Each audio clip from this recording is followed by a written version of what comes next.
Well, hi, and thanks for joining me here in my shop on the shores of Lake Couchiching in Ontario. And we just spent some time taking a look at this power supply. I've got two more vintage power supplies to take a look at. I have looked at them in the past, but we're going to take another look and see what we can see. So, here we are. As you know, if you watch my videos, often what you're watching is me learning as I go along doing this work. I certainly don't know everything.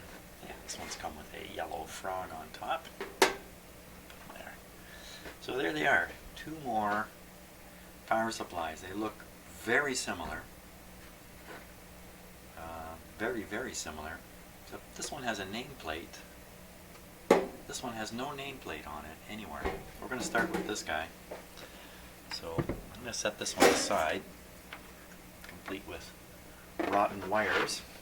We're not about to plug these in. That's not happening. Well, let's take a look at this. Now this is kind of like going to another planet. You know, you're taking a look at technology that is so old. This is like 100 years old. Well, not quite 100, but pretty darn close to 100 years old. What were people doing back then? So let's take a look in here and see what we can see. 'Cause off it comes. Okay, some of that doesn't look terribly alien to me, but some of it does look a little alien. So I certainly recognize the transformer, rheostat of some sort.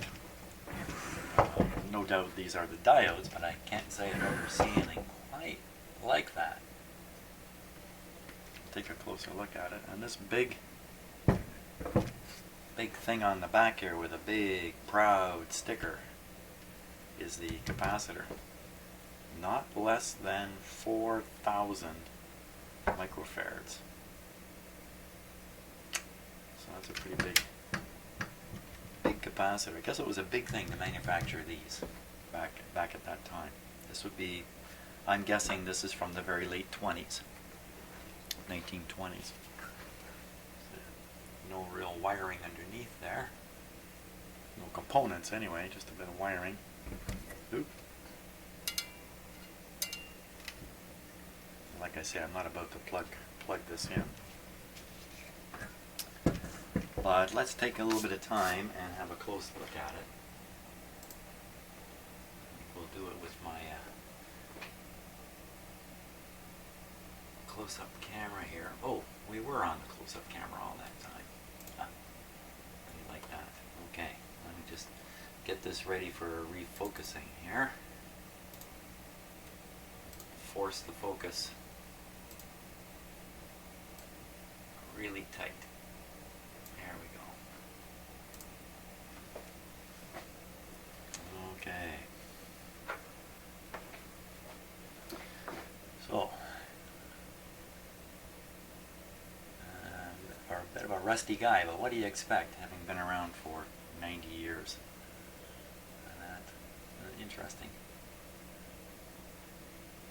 Interesting rust formations there.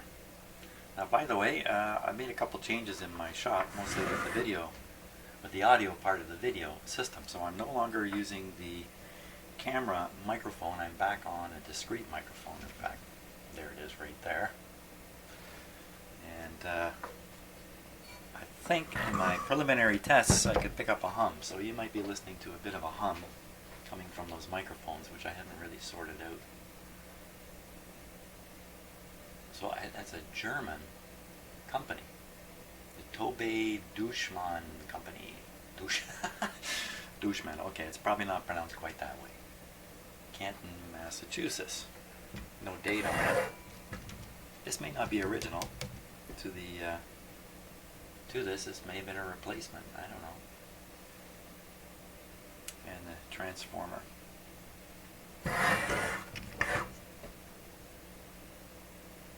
Sometimes it's interesting to look at these early guys because manufacturing techniques weren't as obviously weren't anything like they are today. That is a little odd looking there, isn't it? There's a a split in the, I don't know the proper term for them, the metal sheets here that make up the transformer. That's pretty clear. So, you know, these ones all back here on the right side, they are all in there really nice, and then everything on the left is kind of jumbled up a bit.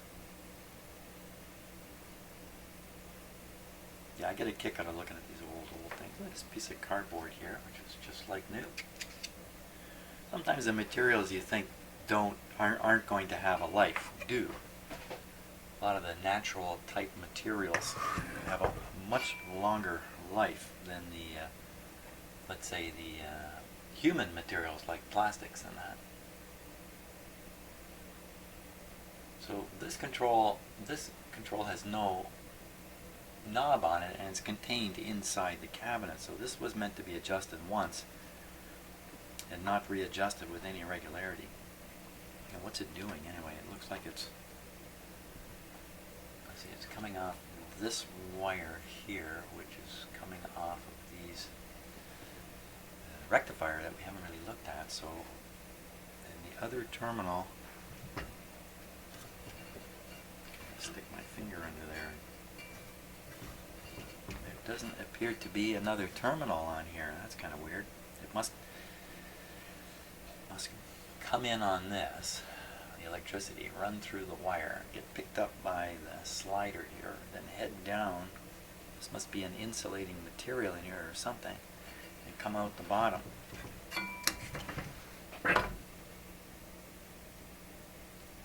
Okay, so the bottom actually does have a slot. Oh, look at that. It has a slot and a very roughly drilled hole in the base. So you can put a screwdriver up there, turn that, and adjust it. And there's only one wire connected to it, so the other side of this rheostat just must be screwed down to the metal frame.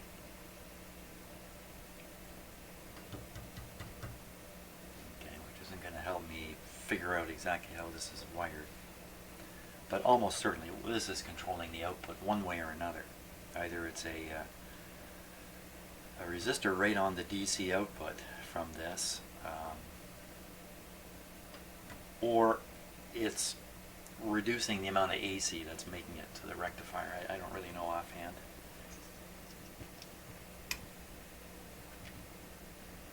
Copper connectors here. What exactly is going on in there now? That's got to be some kind of material that's squeezed in here. There we are. Now we get a good look at it. So don't know exactly what materials those are, but that's the actual rectification taking place, I believe, right where those materials are sandwiched together.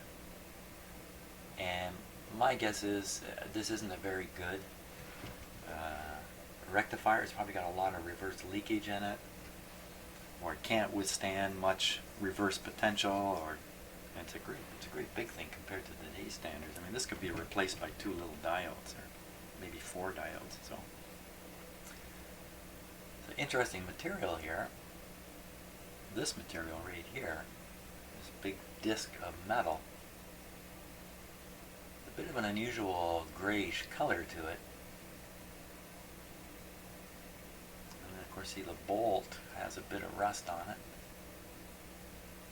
It's probably zinc plated steel bolt is probably what that is.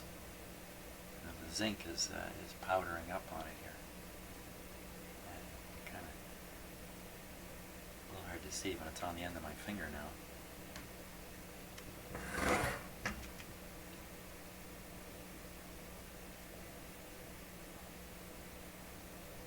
And that's kind of an interesting material. Right there. I'm guessing that's an insulator.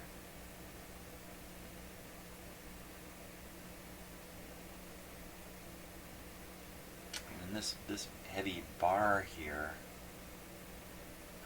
is probably a conductor screwed solid into the base. So they're using this metal base as one of their conductors, a very common thing. You know, physically it looks fine. Does it work? I don't know. Now, how about this capacitor here? nice big metal box. And how have they got it sealed here? Okay, so here's a seam here. It's all soldered up. Pretty sure it's soldered up under this ledge here too. All soldered, because you want these sealed. You don't want moisture getting into your capacitor box. There's an R minus. Just a piece of debris. R minus. And the wire coming out from an inside box. Ooh. That wire's not looking too good. But look, it's just going to ground here anyway. It's just going to this bolt. So what would it matter if it's a little bit shot? And it's been pinched by the outer cabinet here because of its... There, fix that. There, now it'll work. Good. Oh. Doesn't look too good here. Again, the seam seems open in the corner there. Open all in behind here, but I can't really tell for sure. Oh, look at that. It's all open down here. Yeah, I'm going to guess that that's straight into the materials inside the capacitor, so moisture and whatnot could get in here, and wow. Did this capacitor really capacitate? I don't know.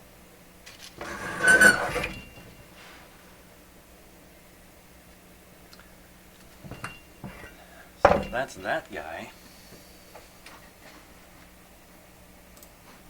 Let's take a look at his brother here.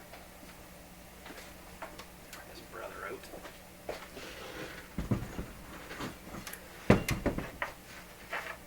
His brother's got a bunch of wires on. Now I got these two guys in a box at a yard sale with another device I've also had in my shop before, a amateur radio transmitter called a TNT style transmitter, probably built in the late 20s, early 30s, and I'm guessing it was originally built to run on batteries, and later the clever hand guy of the day grabbed one of these from a radio and utilized it to power his transmitter.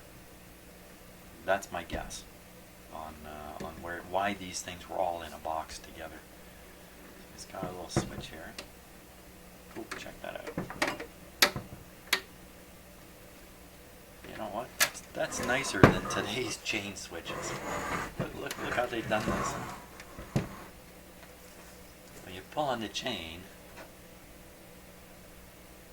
it pulls this down like a lever. So you're not actually pulling directly out of the switch. Hey, this is a little loose here. Yeah, you're not actually pulling the chain out of the switch. I have lots of these chain switches, like most people do, hanging from lamps in the middle of their ceilings and things like that. And when you pull on these chains, man, it does not feel good. It feels like you're not pulling on the switch so much as you're pulling on the whole lamp. But look at this. I think that qualifies as very clever. Because the feeling you get pulling on this is actually quite nice. There you go. Forgotten technology. My computer on-off switch should be done like this with a chain. So here, let's take a look at what it says here.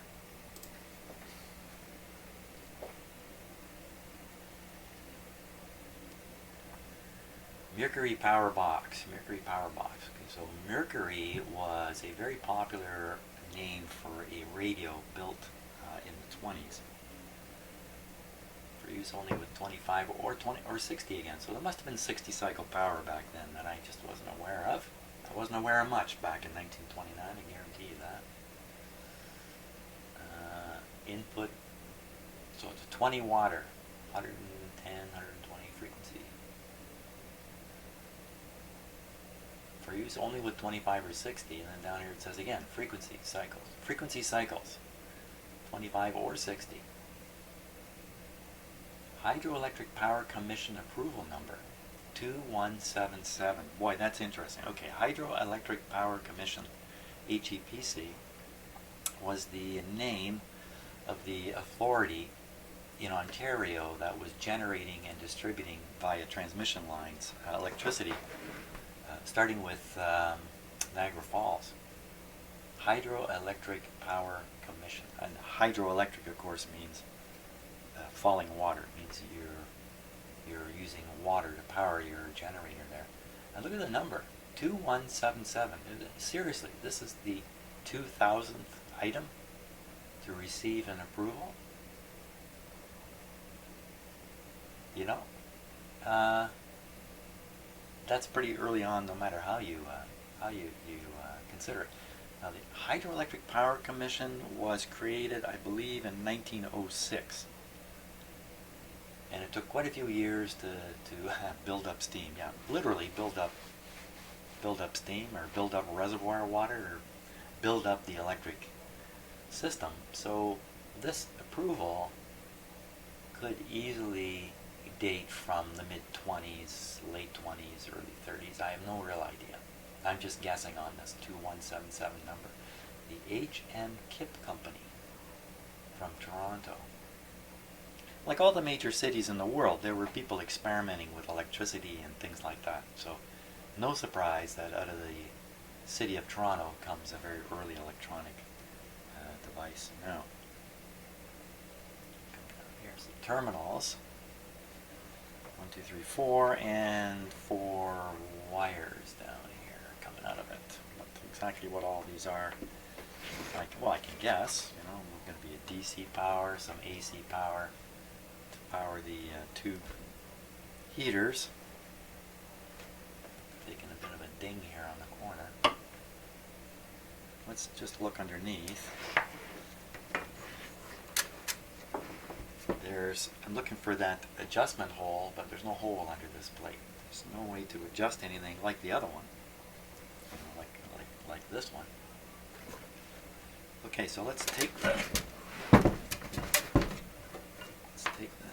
cabinet off here.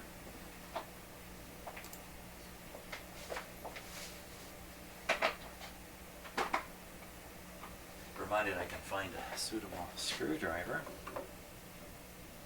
That's going to do it.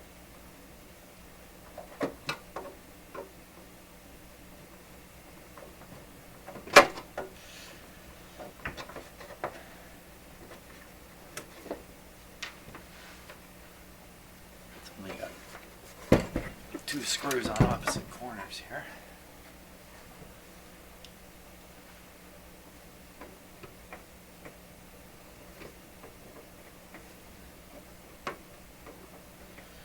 So, sad news, I appear to have lost my favorite screwdriver. I haven't seen it for months now.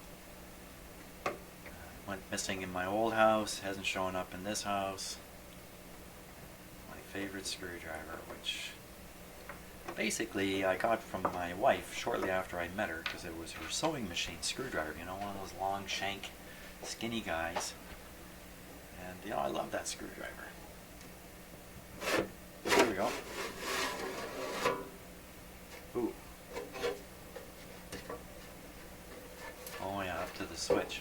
There's the fancy switch inside there. Just set this over here. Ooh, yikes. Ooh. Well, it looks, hey, this has got something. Hey, I've never looked in here. Very interesting. Okay, so this looks like an updated version of the other one. So the other one has 1 capacitor in it. This one appears to have 2. It has this one, and it has this guy here. And he says on him, Polymet high volt. It's called a high volt Polymet filter condenser. Type C. Capacitance. I think it says 0.1. Here, let me put the close-up camera on there. We'll get a look. Help me too to see it.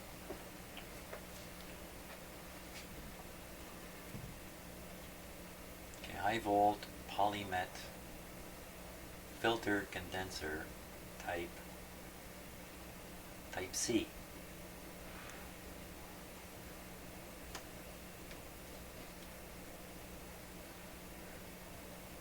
Capacity in microfarads 0.1. Don't know what that C minus 0.1 might be. Working voltage DC 1000 volts, AC 550.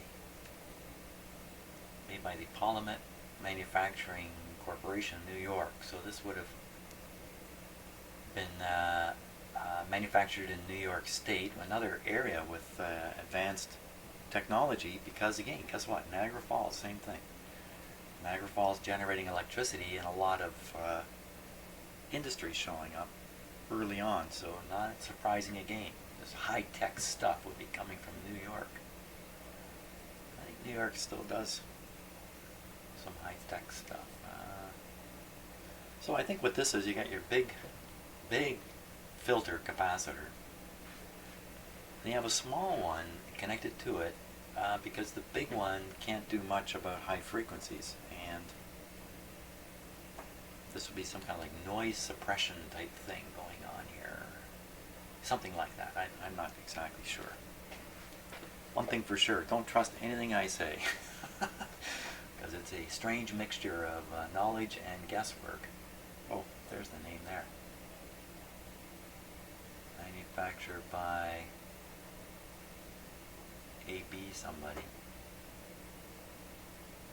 Looks like it says A. Oh, I think I can see it better this time. But what's over here is even more interesting. Check out this tube here. Wow, okay, this is cool. This is a cool looking tube. See, this is alien technology. Clearly aliens from another planet landed in New York State. No, I don't know where this was made actually. This tube may have been built here in Canada. In any case, aliens landed. Let's pull it out. I can't say I've ever seen a tube exactly like this. Here it comes. Oh! For identification under the guarantee, serial number 46. You think that's 46,000 of these tubes were made? There we are. CRA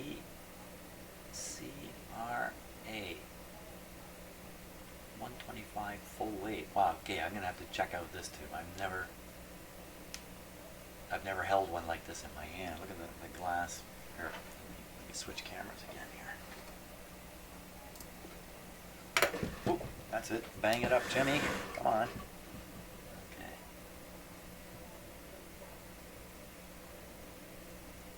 Beautiful shape. I mean, it's in beautiful condition. It used to be tags like this were signed off by the seller, and he would sign the date on it. So a few months later, when it failed, you could bring it in, and they look at the date and say, yeah, okay, we'll give you $2 back or $1 back or whatever it was. I'm looking at the glass right now. Look, there's a glass. Bubble, what's with my camera here? There we go. Now, because we're going to have a hard time auto-focusing on glass. Where'd that bubble go? There it is. There's a bubble right in the glass there.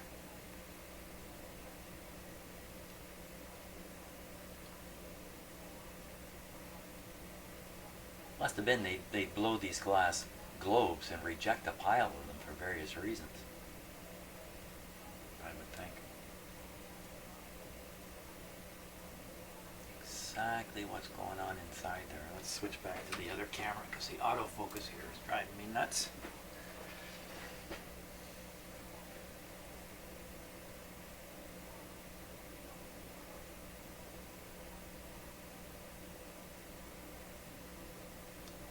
So it looks like a glass tube goes up inside those sleeves of some weird material.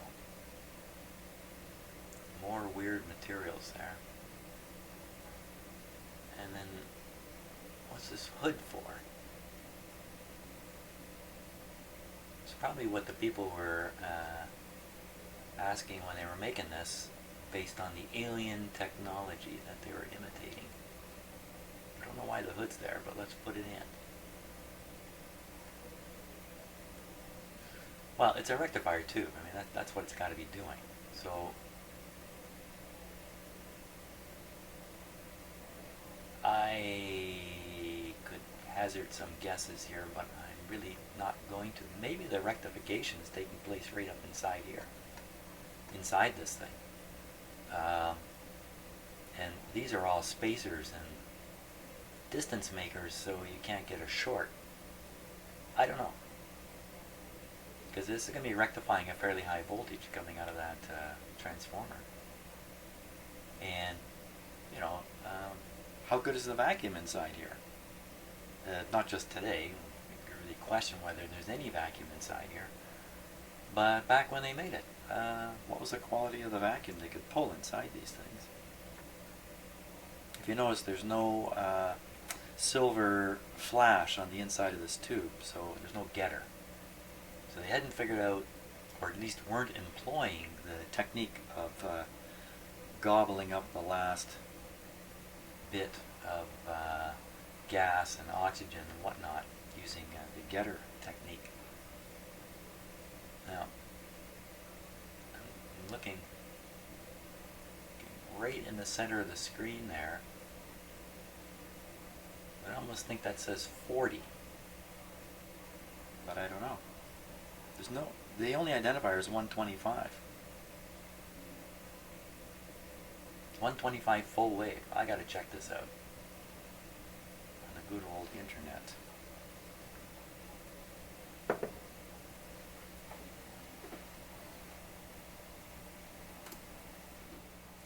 Well, I tried my best to find some information about this guy on the internet, and I got nowhere. So I know quite a few of you are inclined to hunt these things down, so I'm going to invite you. What can you tell me about this tube here? Have I got something really cool, or is this just a run-of-the-mill 1920s tube? I think it's something cool myself. Put it back in here because it's lived its life inside here. I think it can carry on living safely under this cover. I'm certainly not about to start this guy up or anything like that. Too many concerns about the capacitor and the like. There we go. So, hope you enjoyed that look at two more